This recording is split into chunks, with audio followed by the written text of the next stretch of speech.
90 days natural ट्रान्सफॉर्मेशनचा दिवस आज 4था आहे. जिमला पोचलो, सगळ्यांना हाय हॅलो केलं, लगेचच बजरंग बलींचे आशीर्वाद घेऊन केला प्रवास सुरू या फोटोपासून या फोटोपर्यंत जाण्याचा. आणि लगेच काढलं आपलं शस्त्र बाहेर. हे शस्त्र गरजेचं का बरं की ही लढाई स्वतःची या फोटोपासून या फोटोपर्यंत जाण्याची. आणि एक महत्त्वाचा साथीदार म्हणून आपला रोल प्ले करते आपलं फायर कट फॅट बर्नर. कारण की नवीन मोटिवेशन रोज कुठून आणणार आहे ना, म्हणून फायर कट गरजेचं आहे.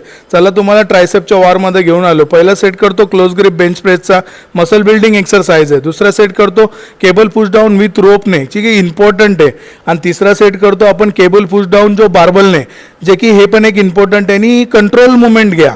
त्याच्यानंतर वर्कआउट फिनिश होताच लगेच आपण एक स्कूप घेतो आपल्या फायर प्लॅटिनम वेचा, की जो का आपल्याला रिकव्हरीला मस्ट आहे. खूप सारे मुलं मेहनत करता मी बघतो 10 वर्षापासून, पण त्यांना पाहिजे तसा रिझल्ट येत नाही, कारण की ते व्यवस्थित त्यांचं प्रोटीन कंप्लीट करत नाही. आजसाठी एवढंच, भेटू उद्या. जय शिवराय.